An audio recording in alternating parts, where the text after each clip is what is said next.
Dust billowed in choking waves as flames roared skyward, illuminating the Arizona night. Hidden Winds Ranch, a sanctuary for wounded horses and struggling veterans, faced its darkest hour. A ruthless cartel, Los Centellas, had set their sights on the property, intent on violence and domination. Marisol Carter, the ranch's calm yet fierce protector, knew there was no turning back. Amidst the inferno, she made a bold decision. Reaching out to her former Marine comrade, Ty Moose Randall, a trusted ally capable of facing down even the most dangerous foes. Emerging from shadows was the sinister figure of El Veloz, a cartel leader known for unmatched brutality and strategic cunning. But as he and his heavily armed enforcers descended upon the ranch, they discovered their grave mistake. Ty Randall and Marisol stood united, embodying a powerful truth, that justice is stronger than tyranny, and that courage can dismantle even the most feared criminals. If stories of resilience and heroism speak to your heart, subscribe to our channel. This is only the beginning.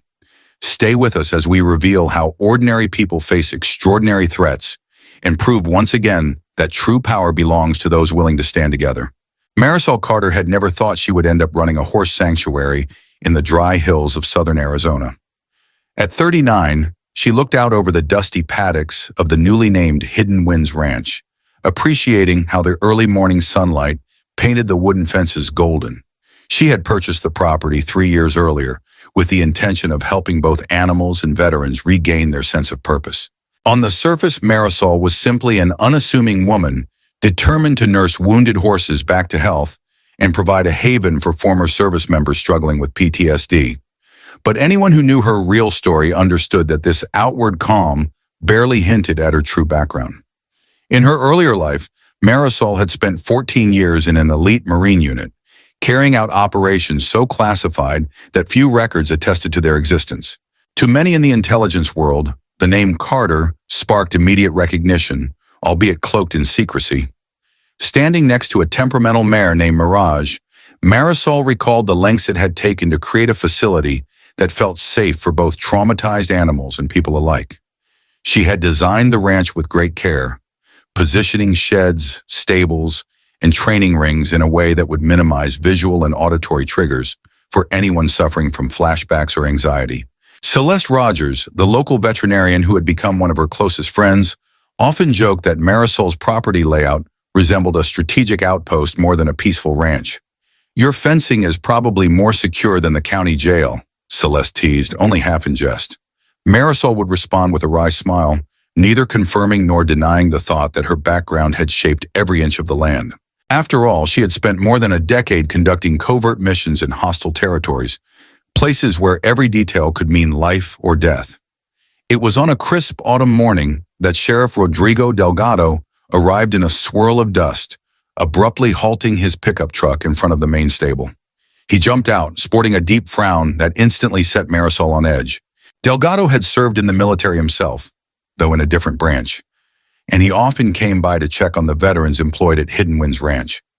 His expression told her this visit was not routine. "We got real trouble, Marisol," he said, holding out a series of photographs. Each showed scorched barns, demolished fences, and frightened animals. 3 ranches went up in flames this past week. Locals say it's something more sinister than accidental fires. Chiron. As Marisol flipped through the images, her gut twisted. She recognized a pattern, one that echoed tactics she had encountered overseas, used by criminal and paramilitary groups to intimidate local populations. Celeste joined them, her brow knit with concern. "You're thinking what I'm thinking, aren't you?" the veterinarian asked. Delgado nodded gravely. Rumors had circulated about a cartel presence creeping across the border. The group was known as Los Centellas, an organization famed for its brutality. They specialized in seizing isolated ranches to create hidden routes for drug transport, often buying or coercing property owners with ruthless efficiency. If people refused to sell, the fires started. When that didn't work, the violence escalated. "I'm not one to jump to conclusions," Delgado added, "but the pattern is too clean." The photos showed the charred remains of feed storage units and horse stalls, like precisely targeted strikes. Marisol's gaze hardened. She knew a piece of her carefully built refuge was about to be threatened. She picked up her phone and walked outside, passing rows of empty stables reserved for new rescues. Each stable was set with thick wooden beams and reinforced roofing, originally designed to withstand not just storms, but any number of external threats. It reminded her that no matter how idyllic the ranch might seem, she had never truly left behind the instincts and training from her military days. The phone call she was about to make would set a series of events in motion, events that none of her neighbors would have predicted. Because though Marisol Carter now tended to wounded horses and offered solace to traumatized veterans, she was also a strategist who knew exactly how to dismantle threats far more formidable than any borderland cartel. And the first person she was going to call was an old ally who owed her a favor, Ty Moose Randall. Ty Randall was once a corporal under Marisol's command. He was better known by his call sign Moose, a playful nod to his towering frame and gentle spirit. When Marisol's call went through, it was in the middle of the night at his current posting. She could almost hear him rubbing the sleep from his eyes. He had left military life to become a private security contractor, but he never hesitated when his former captain needed him. "You say the word and I'm there," he told her. Within the hour, he had begun orchestrating the logistical details necessary for him and a small team of trusted veterans to make their way to Hidden Winds Ranch. By the time dust settled, Marisol began noticing silhouettes on the horizon, vehicles passing slowly, headlights dimmed as they moved along seldom-traveled dirt roads. "That's them," Sheriff Delgado remarked, referencing the probable scouts for Los Centellas. Although the criminals likely assumed themselves invisible under the cloak of night, Marisol's property was rigged with a network of motion sensors and infrared cameras. "They're monitoring us, trying to gauge how vulnerable we are," she said. Her jaw clenched as she recalled a scenario from her time overseas where she had used nearly identical tactics to infiltrate an insurgent compound. The difference was she had done it in the name of national security. These cartel soldiers did it for profit and power. Celeste was shaking as she walked around the ranch to lock up the storage units. She had long known that Marisol's ranch was more than meets the eye, but she had never expected it to become a battlefield. "Are you sure you want to stay?" Marisol asked gently, aware that Celeste had family nearby who might be safer leaving town.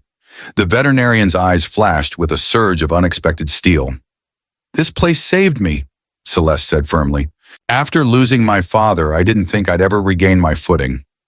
Then you gave me a chance to help, to feel needed again. I won't let them burn that down."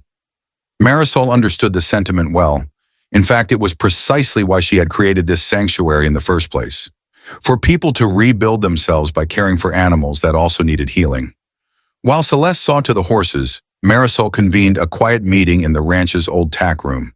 Jonas Mitchell, one of the neighboring ranchers, joined them, along with Helen, his wife. A handful of local veterans who worked as stable hands gathered as well. In hushed voices, they confirmed rumors and shared suspicious happenings. "Heard some men in black SUVs offering a big sum for my land," Jonas murmured, his voice shaky. "When I refused, my well pump was trashed the next morning. That's no coincidence." Another man, Grayson Walters, a Marine who had served under Marisol for a short stint in the Middle East, added that he had recently caught strangers attempting to cut wires leading to the ranch's backup generator. As the group strategized, Delgado's phone buzzed with a new piece of intelligence. A local orchard, owned by an elderly couple, had been set ablaze. Nobody was hurt, but the orchard was destroyed. "They're picking people off," Delgado said bitterly, "making examples wherever they can." The fear in the room was palpable, but it was also answered by a fierce resolve. "I've seen bigger armies taken down by smaller squads that had something to fight for," Marisol reminded them, nodding to her days of unconventional warfare. Despite the heaviness in the air, the seeds of resistance had been planted. That night, everyone left with instructions on how to use shortwave radios, which vantage points to occupy if approached, and what to do if large groups of unfamiliar vehicles started rolling in. In Marisol's mind, she was piecing together a defensive operation plan, a mental blueprint refined by years in clandestine missions. When morning came, Marisol found Celeste and two stable employees standing at the edge of the west pasture. The workers looked wary, pointing out several tire tracks that led straight to the ranch's boundary fence. It appeared the cartel's men had parked on the dirt road and approached on foot during the night, presumably to scope out vantage points and measure distances. They're definitely planning something, Celeste muttered, snapping photographs for Sheriff Delgado's record. It was a tactic as old as warfare itself. Study the target, observe guard shifts, search for weaknesses. Just as they started discussing how to fortify the fence line, a silver pickup truck barreled up the driveway, dust spiraling behind it. Out stepped Ty Moose Randall, as tall and broad as Marisol remembered. He was accompanied by three other individuals: Wesley, a lean ex-ranger with sharp eyes; Caroline, a communications expert who had spent years in Air Force intelligence; and Malik, a quiet but formidable Marine who rarely spoke yet had an unmistakable aura of competence. The small squad wasted no time unloading Pelican cases from the truck and hauling them into the equipment shed. Each container clanked with the heavy sound of gear, some of it decidedly more advanced than typical civilian possessions. Ty shook Marisol's hand, scanning the horizon. "We spotted at least 2 watchers on the way in, possibly more," he said, confirming what she already suspected. The presence of ex-military support immediately shifted the atmosphere at the ranch. Jonas and Helen Mitchell looked relieved to see professionals who understood how to handle threats of this caliber. While the farmhands and local veterans were brave, they lacked the refined skill sets that Ty and his team brought. "You can call me Moose," Ty told them, grinning in a friendly way that contrasted with his imposing stature. "We're here to make sure you can keep doing what you do, save horses, save people, and keep this land safe." They wasted no time assembling a command center in a small spare room behind the stables. Caroline set up encrypted communications to ensure that the group could coordinate without detection. She also jammed certain frequencies so that the cartel scouts wouldn't easily be able to broadcast updates. "So let's talk strategy," Marisol announced, unrolling a map of the surrounding desert. She tapped on the points where sightings of the black SUVs had been reported. "They're likely going to try a series of escalations. Maybe sabotage water sources next, or our feed storage. They'll push as far as they can until we yield." Celeste hovered nearby, anxious about the potential for violence. "What if we just move the horses somewhere safer?" she asked. Marisol didn't dismiss the idea outright, but Ty quickly added, "They'll burn the ranch to the ground if they see it unguarded. You'll lose everything." Marisol's gaze settled on the concerned veterinarian. "That's exactly it, Celeste. If we leave now, they win. I won't let them destroy the only place some of these veterans feel at home." Despite the tension, there was an undercurrent of unity in the group. Each individual present had their own reasons for standing firm, some driven by personal loyalty to Marisol, others by a sense of justice, and still others by the desperate need to protect their livelihoods. Before day's end, the stage was set for the first confrontation. A battered sedan, an unlikely messenger vehicle, rolled down the main dirt road, ignoring the private property signs. 2 men stepped out. One was tall and wore designer sunglasses, ill-suited for farm labor, but perfect for intimidation. He introduced himself as Salvador Rojas, claiming to represent business interests in the region. His partner, short and barrel-chested, sneered openly as he glanced around at the veterans working in the yard. "I see you have yourself quite the crew here," Rojas said in heavily accented English. Marisol kept her composure, crossing her arms as she stood between Rojas and the main stable. "State your business, or we'll call the sheriff," she said flatly. Rojas smirked, his partner chuckling. "We've been trying to get in contact with local property owners to offer some exciting development opportunities," Rojas replied, feigning politeness. He then nodded toward the stable. "It would be a real shame if an accidental blaze ruined all of this. Think carefully, Miss Carter." In that moment, Ty, Wesley, and Caroline silently joined Marisol's side, their combined presence broadcasting unmistakable strength. "If you're threatening me," Marisol said, "you can save yourself the trouble. My answer is no." Despite facing a line of expressionless, combat-trained individuals, Rojas hardly flinched. His instructions from higher up were clear. "You've got 24 hours, he declared. "Either accept our terms, or we'll show you what happens to people who refuse." With that, he turned on his heel and strode back to the sedan, the engine growling as they sped off. The standoff left an uneasy quiet hanging in the late afternoon air. In a single brief encounter, lines had been drawn. Marisol could practically feel the countdown ticking in the back of her head. 24 hours was a familiar timetable, one used by various groups to gauge a target's response, glean intelligence, and orchestrate an assault. In the aftermath, Ty and the others began working in earnest. Wesley climbed onto the roof to mount infrared cameras, while Caroline monitored radio channels for suspicious chatter. Malik distributed designated vantage points to the local veterans, showing them how to maintain overlapping fields of observation. Sheriff Delgado arrived, confirming that his official resources were stretched thin. A surge in violent incidents meant his deputies were responding all over the county. Still, he promised to help where he could, particularly by delaying any official interference. The state police can't arrive in full force without concrete proof, Delgado explained, frustration evident in his voice. You'd think burned barns would be proof enough, but here we are. Marisol nodded. She had suspected as much, given the corruption that often creeped into law enforcement along the border. She decided she wouldn't rely solely on official channels. This was going to be an operation run by her and her trusted circle. Even as she worried about the safety of the ranch hands, the veterans, and especially the innocent animals in her care, a familiar stillness settled over her, the mindset she always adopted before a high-stakes mission. We'll be ready when they come, she told Delgado, her voice steely with conviction. Their vow to protect Hidden Winds Ranch wasn't just about one property, after all. It was about standing up against a criminal enterprise that believed it could terrorize an entire community into submission. That night, nobody slept.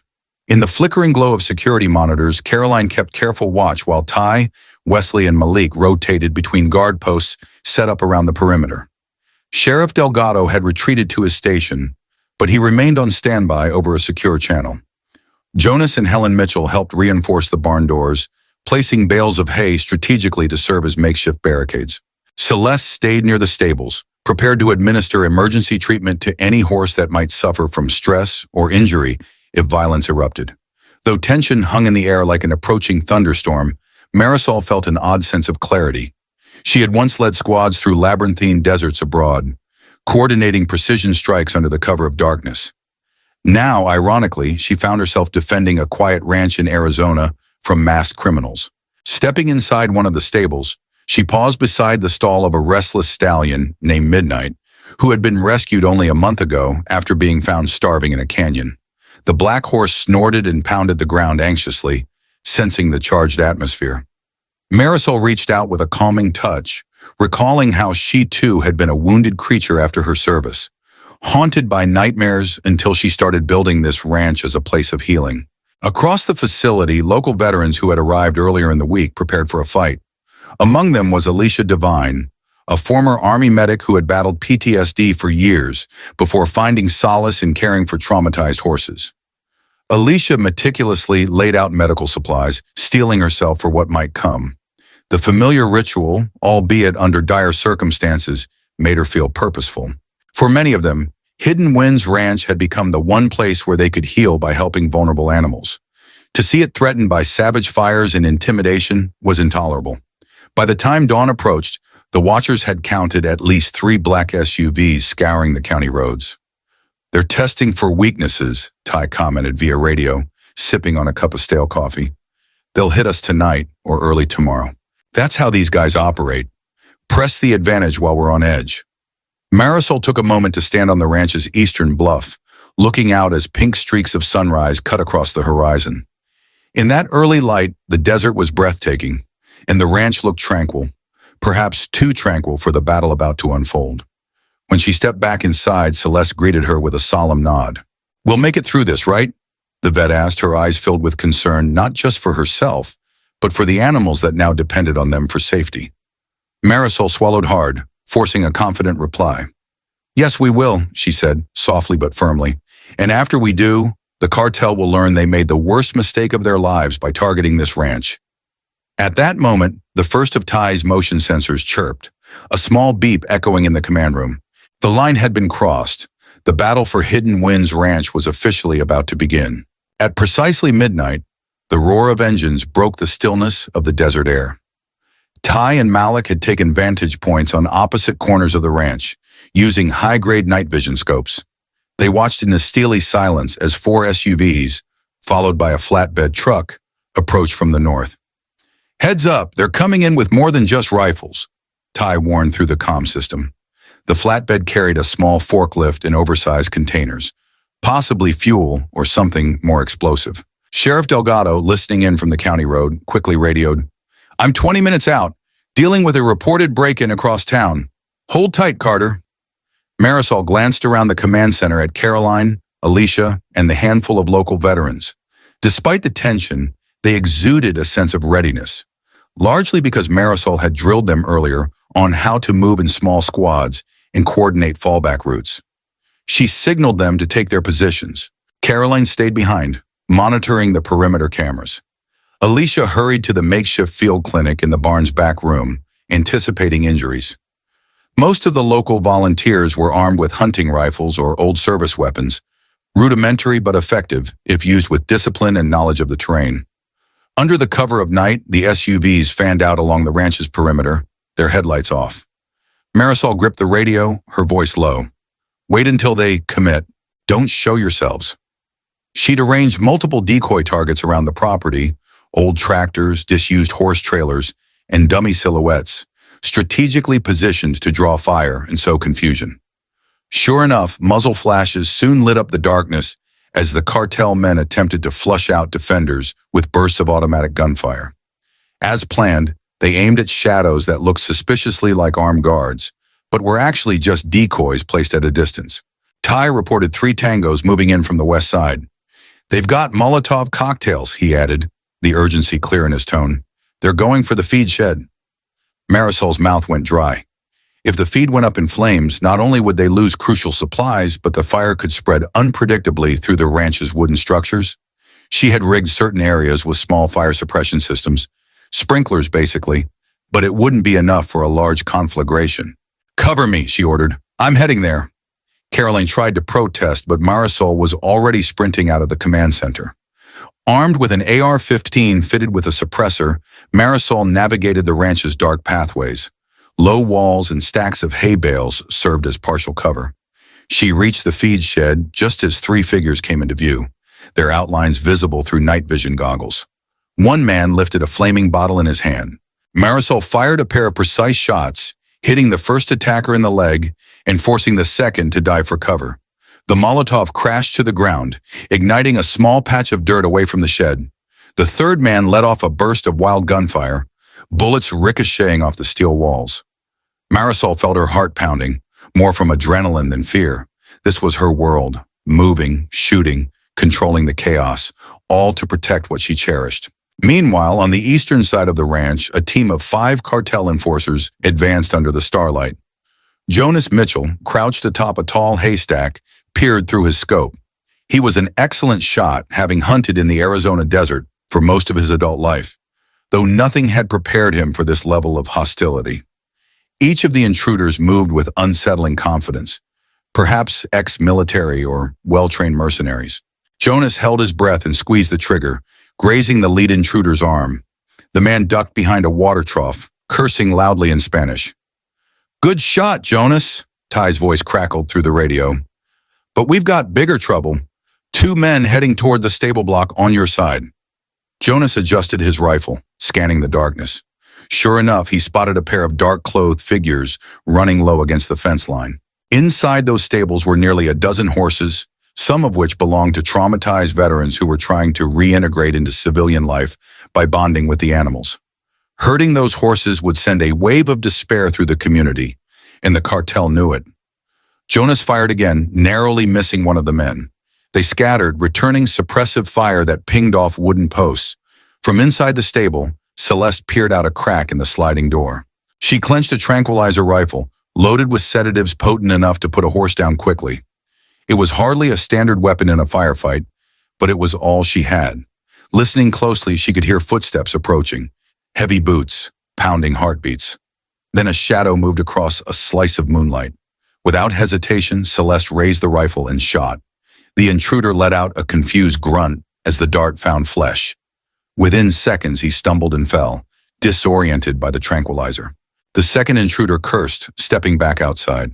Jonas seized the moment to aim and fired a round that shattered the stable door near the man's head, forcing him to retreat.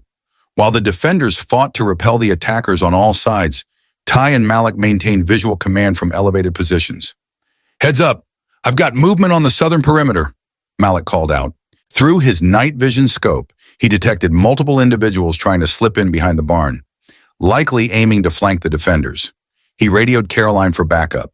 She was in the makeshift command center, dividing her attention between controlling the jam frequencies and flipping through multiple camera feeds. "I see them," she responded, tapping a monitor that showed a grainy image of the figures sneaking behind the structure.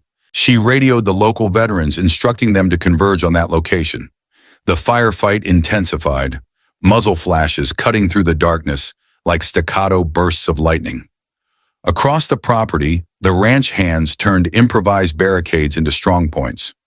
The older veterans among them recalled flashbacks of deployments overseas, and while they were no longer in active service, their muscle memory of squad tactics remained intact. Marisol, dashing from one point of cover to another, sensed that the cartel was growing frustrated. This was no mere farmland confrontation. They had expected minimal resistance, not a coordinated defense, and they certainly had not counted on well-prepared defenders who had turned the entire ranch into a labyrinth of covered firing lanes and vantage points. In the distance, flames flickered in the night where Molotovs had landed, but so far the ranch itself had not ignited. It was a small victory in a larger war that showed no signs of easing. On the far western edge of the property, a shrill neigh broke through the thunder of gunfire. One of the horses, a skittish Mustang named Dust Devil, had bolted from its stall when stray bullets clanged off a nearby metal trough. The terrified animal galloped through the darkness, risking collision with fences or unseen obstacles. Alicia Devine, the former Army medic, saw the Mustang dash past the stable windows. She realized that if the horse escaped through the perimeter or ran into a hail of bullets, it could end in tragedy. Ignoring the crossfire, Alicia grabbed a lead rope and sprinted out, ducking behind fences to avoid stray rounds. Crouched behind a wooden post, Alicia watched Dust Devil circle near a half-fallen tree, eyes wild with fear. She whistled softly, the sound almost drowned out by the commotion. The horse's ears pricked, and for a moment it paused. She moved carefully, heart racing, inching closer until she was within reach. Another burst of gunfire erupted, and the horse reared. Alicia's training kicked in, slow, calm movements. She extended her hand, letting Dust Devil smell her palm. "Easy, easy," she whispered. Gradually, the horse calmed enough for her to slip the rope around its neck.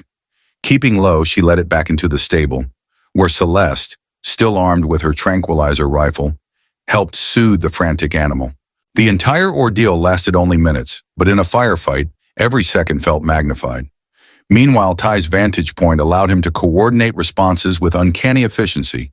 He directed Jonas to shift focus from the east side to the main entrance, where headlights signaled another wave of vehicles. "They're bringing in reinforcements," Ty warned. "Possibly heavier firepower." Marisol, taking a breather behind a water trough, wiped sweat from her face. The desert night was cooler than daytime, but the intensity of the skirmish made it feel suffocatingly hot. She quickly radioed Caroline. "Any luck raising Delgado?" But the sheriff had already messaged that he was still held up. It was up to them now. Malik, perched on a small wooden tower that had once been a vantage for spotting runaway horses, alerted the group to something even more dire. "They're unloading barrels of something from that flatbed truck," he reported. Squinting through his scope, he noticed men rolling out large canisters while shouting orders in Spanish.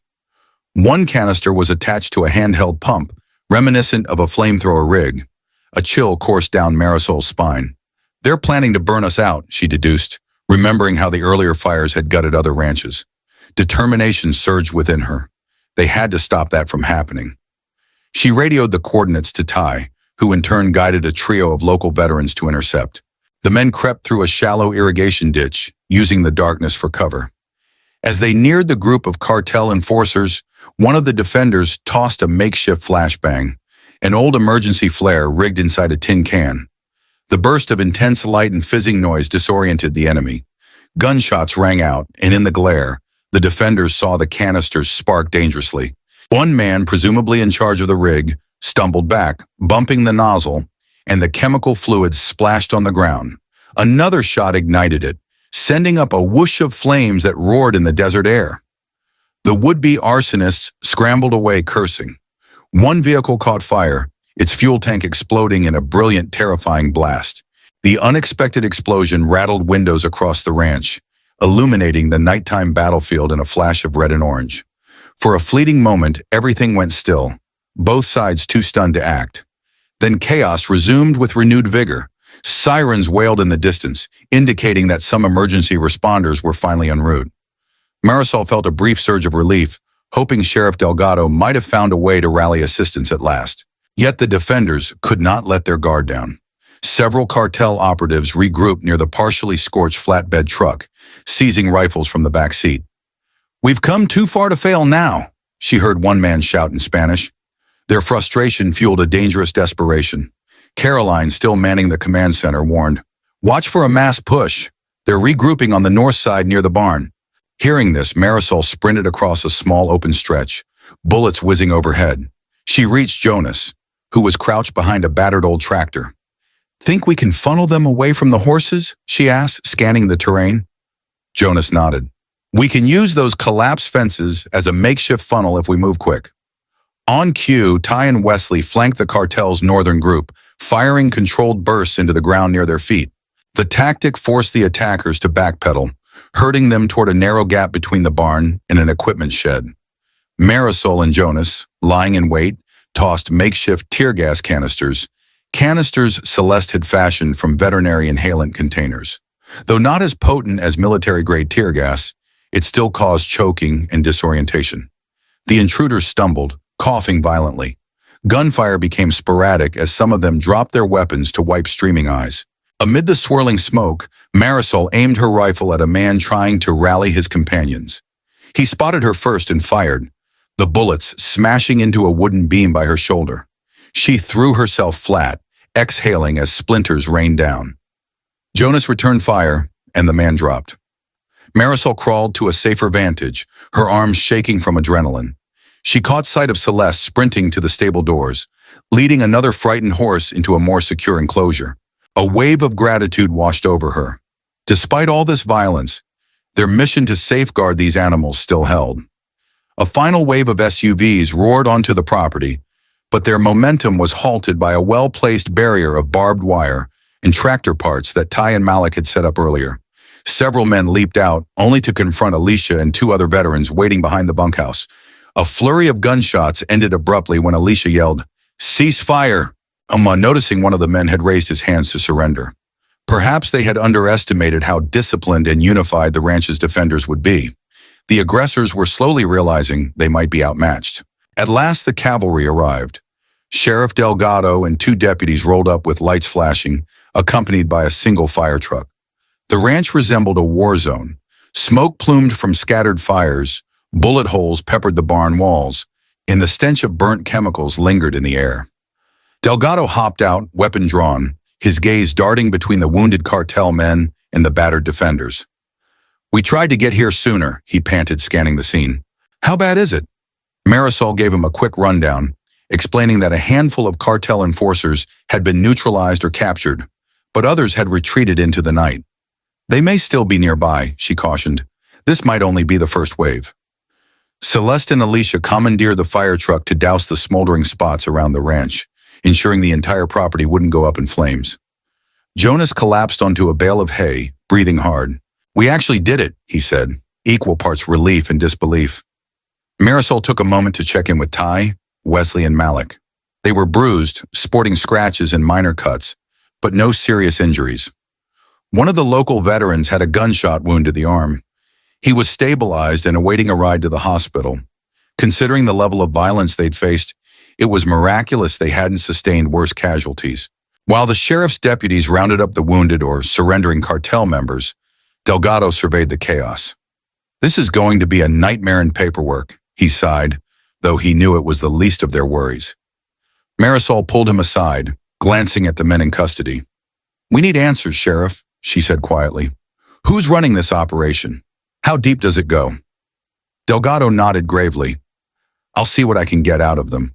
But these cartel types usually clam up, or they only know small pieces.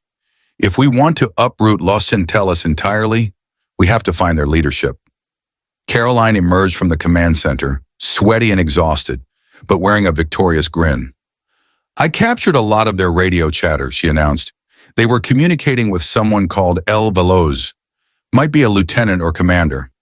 Seems like he's coordinating from a safe location, maybe across the border. In that single moment of insight, Marisol realized the conflict was far from over. This was just the opening skirmish. Yes, they had managed to repel a coordinated assault, but the power behind these men lay with a figure who remained hidden in the shadows. The victory felt real yet tenuous. As dawn broke, the defenders gathered to assess damages. Several horses were spooked but unharmed, some fences had burned, and bullet holes were pockmarked across the ranch buildings. Despite the exhaustion in everyone's faces, a sense of unity glowed brighter than the morning sun. They had stood together against a formidable threat, refusing to be intimidated. In doing so, they had proven that Hidden Winds Ranch was not just a place of healing for veterans and horses. It was a bastion of resilience capable of standing up to a criminal empire. For Marisol, it also revived a piece of her old identity, the capable leader who knew how to plan for every contingency. Now she just had to figure out how to strike at the heart of the cartel and end the threat permanently. Days after the midnight assault, Hidden Winds Ranch buzzed with renewed purpose. Volunteers from neighboring farms trickled in to help repair the damage, hammering new boards onto fences and clearing debris. Donations poured in: hay, medical supplies, construction materials, as word spread about how the ranch had bravely held its ground. Marisol moved from one worksite to another, her footsteps resolute despite lingering fatigue. She thanked each new helper, often deflecting the praises directed at her. "We're all in this together," she repeated, believing wholeheartedly that their unity was the only force strong enough to withstand further cartel aggression. While the ranch returned to a semblance of normalcy, veterans caring for horses, Celeste resuming her veterinary visits, a new tension simmered beneath the surface. The captured cartel men had been largely uncooperative. Sheriff Delgado's questioning revealed only a few morsels. The name El Veloz was indeed a higher-up in Los Centellas, and he was rumored to have ex-military advisors.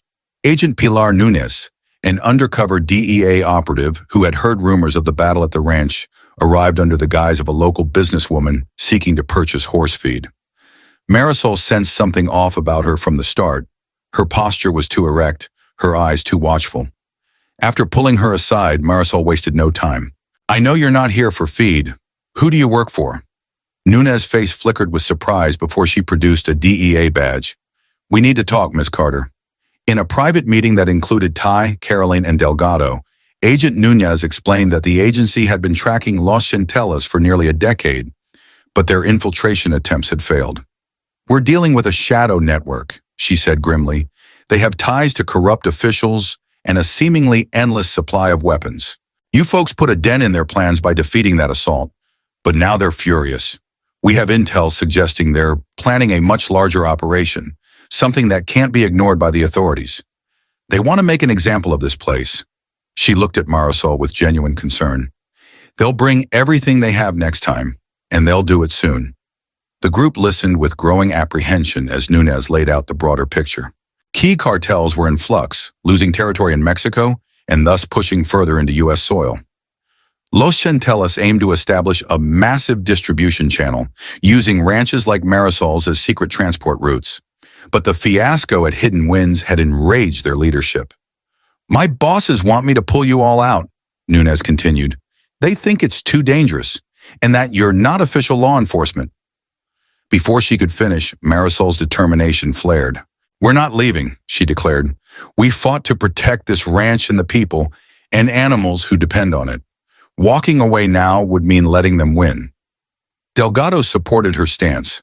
Ty concurred, explaining that pulling out would simply leave the community vulnerable. "They'll just move on to the next ranch if we abandon this one," he argued. After a tense moment, Núñez sighed. "Fine. If you insist on staying, then we'll do what we can to help. Officially, I'm not even here, but I'll feed you intel. Maybe we can set up a sting operation if we bait them into revealing enough details."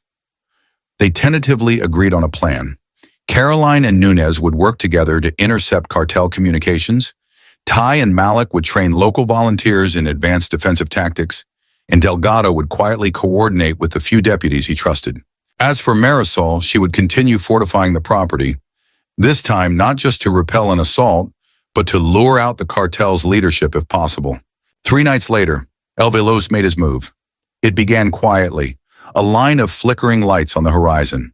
A tip from one of Núñez's informants suggested these vehicles carried the cartel's elite enforcers, men known for paramilitary precision. Alongside them were 2 large trucks loaded with unknown cargo, possibly enough ordnance to flatten the ranch. Caroline's attempts to jam frequencies partially succeeded, but some coded messages still slipped through. "They're coordinating with someone else," she murmured, scanning laptop screens. "I'm picking up bursts of data transmissions, maybe from a satellite phone. This is bigger than just a revenge strike." While tension thickened at Hidden Winds Ranch, Ty, Malik, and the local veterans prepared a layered defense. They placed a ring of crude but effective barricades around the outer perimeter, fallen logs, sharpened steel fragments, and hidden tire spikes. Celeste decided to relocate the most vulnerable horses to a neighbor's stable 2 miles away, leading them under the cover of darkness with Alicia's help. "Some will stay," Celeste told Marisol. "They're calmer here and might actually panic if moved, but we've minimized the risk." Marisol's lips pressed into a thin line. She loathed exposing even a single horse to danger, yet the war demanded difficult choices. In the command center, Caroline and Núñez worked side by side, earphones on, scanning channels for last-minute intel. Delgado loaded shells into his shotgun, steeling himself. Jonas and Helen Mitchell took up watch positions at the southwestern fence line with a handful of ranch hands, each assigned a vantage that overlooked potential approach routes. The hours crawled by until well after midnight. A storm was rolling in from the southwest, flashes of distant lightning illuminating the horizon. With each jagged streak, Ty observed more silhouettes forming near the county road. "They're coming," he radioed softly. The vehicles drew closer. Headlights switched off as they split into multiple convoys, each seeking to surround the ranch. At Caroline's console, electronic beeps indicated that the cartel was attempting to scramble the defenders' frequencies. "Switch to backup channels now," she ordered, quickly flipping toggles. The defenders adapted swiftly, veterans reminding themselves that in the thick of it, hand signals and short-range gestures might have to substitute for radio calls. Marisol double-checked the safety on her rifle and repositioned a bulletproof vest that Ty had insisted she wear. In her mind, she replayed the plan a dozen times. Funnel them here, isolate them there, then use controlled crossfire. The final step involved an ambush that might capture key lieutenants alive, provided the defenders could corner them before they escaped. With the ominous rumble of thunder and swirling desert winds, the moment arrived. Los Chantelas paramilitary squads launched their assault. Bullets ricocheted off metal fencing. The ranch erupted in muzzle flashes and shouts. For a brief moment, Marisol froze, overcome by the memory of a similar nighttime ambush years ago in a remote village overseas. Then her training kicked back in. "Moose, confirm your position," she called out. Ty's reassuring voice came through, telling her he was at Vantage Point Alpha, picking off targets with Wesley. Malik reported the second wave approaching from the south, an attempt at a pincer movement. The chaos was complete. Lightning illuminated a horrifying scene. A group of cartel enforcers wielding industrial-grade flamethrowers, flanked by men carrying heavy machine guns. They advanced on the north side where Celeste had once feared an attack. In a macabre twist, the swirling dust and storm winds fanned the tongues of flame as the men tried to set the property ablaze. But every time they ignited a portion of the fence or a shed, the defenders rushed in to douse it or force them to retreat through relentless gunfire. Agent Núñez was pinned down near a water trough, exchanging shots with 3 cartel soldiers who had taken cover behind a ruined tractor. "I'm okay," she announced over the radio, "but I can't move. They have too good a vantage on me." Caroline, monitoring from the command center, guided Jonas Mitchell to flank them. Jonas carefully navigated behind a partially collapsed stable wall and tossed a homemade flashbang. When it detonated, the cartel soldiers scattered, allowing Núñez to roll free, rifle at the ready. In seconds, they were subdued, 1 wounded, 2 surrendering in terror. Elsewhere, Delgado found himself toe-to-toe with an especially skilled enforcer. The man's close-quarters combat technique hinted at ex-military training. Delgado barely managed to parry a slash from the man's blade, stumbling backward onto a patch of muddy earth. The enforcer raised his weapon, preparing to finish Delgado off. That was when Alicia, the army medic, intervened. She fired her pistol, catching the enforcer in the shoulder. The man spun around, adrenaline pumping, but Alicia's second shot took him down. Delgado offered her a breathless nod of thanks. "Good timing," he muttered, picking himself up from the ground. Despite the defenders' preparedness, the cartel's numbers were formidable. Waves of enforcers crashed against the ranch's defenses, each wave more aggressive than the last. Through it all, Marisol directed her team like a battlefield general, using both practice signals and staccato radio calls. She remembered the layout of every structure, every funnel point, and every vantage that might give them an edge. The paramilitary squads began to falter in places, unsure where to advance without walking into a trap. Occasionally, lightning revealed glimpses of confusion across their ranks as they realized this was no ordinary ranch. It was a fortress brimming with disciplined defenders. Caroline, scanning camera feeds, noticed a cluster of men not engaging in the firefight, but moving around to the ranch's rear boundary. "Marisol, you have a group heading toward your private cottage," she warned. That was where Marisol kept personal data. Journals, letters from her time in special operations, and crucially, the ranch's ownership documents. "They might be looking for leverage," Caroline added. Marisol realized they intended to either burn it down or steal important evidence. She rushed across the compound, weaving past flaming debris and using short bursts from her rifle to fend off attackers. When she arrived at the cottage, she found two men attempting to break in. One raised a weapon, but she fired first, dropping him before he could aim. The second turned to flee, only to be tackled by a battered but determined Thai who had caught up from behind. Amidst the frenzy, an armored SUV barreled straight through the front gate, flattening barricades as it surged forward.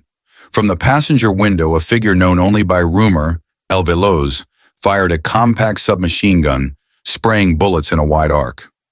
Marisol recognized him from the descriptions provided by the captured men.